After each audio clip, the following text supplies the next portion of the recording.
Today you're visiting Gold Star Farms. My grandfather established the farmstead in 1912. He cleared the land, he built the stone fences, and made it the cropping ground that I inherited. We met when we were 16 through a 4-H exchange, and he didn't know, but he was going to be mine. And so we came home to the farm in '75 after I graduated from college. And we came here and milked 80 cows with Dave's mom and dad. And then as they transitioned out of the business, we worked together. Debbie's a key component to this operation, and we make a good team. There was a night class on soils through our Vocational Tech Institute. And in that class, I remember my teacher talking about how our soil types were laid down here in this area. And it got me so interested in geology, I needed to find more about our soils. And he kept learning about soils, and I think that really fueled his interest in conservation. And when I look at him today, he's taught a lot of people that no-till and ground cover, and there are places for different best management practices that are more helpful to keep the land in place, but also then sustainable for the dairy cow. When I came back to the farm here, I've been mixing grasses in with my legumes, and I'm still doing it, but for a completely different reason than just animal nutrition. You're taking a plant that is holding all these soil particles into place and creating such an environment for water infiltration, and still give me the production I need to be sustainable as a dairy farm.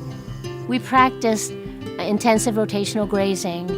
For a small herd, that seemed to work for us, but as we saw the necessity to grow the herd, that worked less and less well, particularly for a larger milking herd. And then along came the tornado in 2000, and we had some very difficult choices to make. We were at a crossroads there and needed to decide if we were going to rebuild. We really spent a lot of soul-searching time deciding if we would continue on in the dairy industry or not. David and I decided that we wanted to be in the dairy business. We needed to feed the world, and that original goal of ours was still very important to us. And since then, we've grown. David really, at that point, I think, had to think about what the delicate balance was between keeping the soil on the hillsides and managing the land that we were renting and owning in a sustainable way that was good for the land, but also good for the cows. Cover crops for me are a situation where if you're committed to keeping your ground covered, you're going to need to learn the system. Cover crops and no-till can be an excellent marriage. Once you get a system established, you have organic matter that's in the soil surface for that seed bed.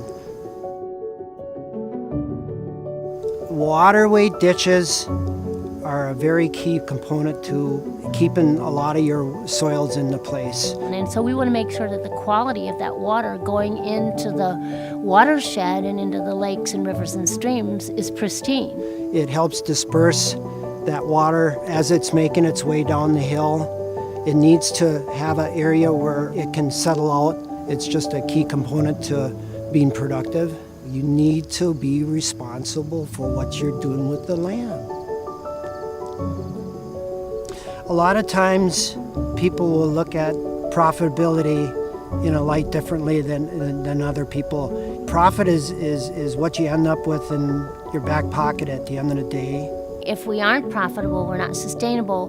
But if the land isn't productive and treated properly, then it isn't sustainable and it isn't productive. It is a challenge, but it's something we take very seriously and that we work toward how to balance it in a responsible manner. Receive an award in Aldo Leopold's name is just unbelievable for us. It just means so much to us. I was really honored. That was the first time I was out of breath for a while. And David just, he couldn't believe it. And he had tears in his eyes. He's just been a leader, but he doesn't see himself like that because he's a quiet, thoughtful leader who leads with actions, not words, and lives by example. Satisfaction with the environment. You don't put a price on that.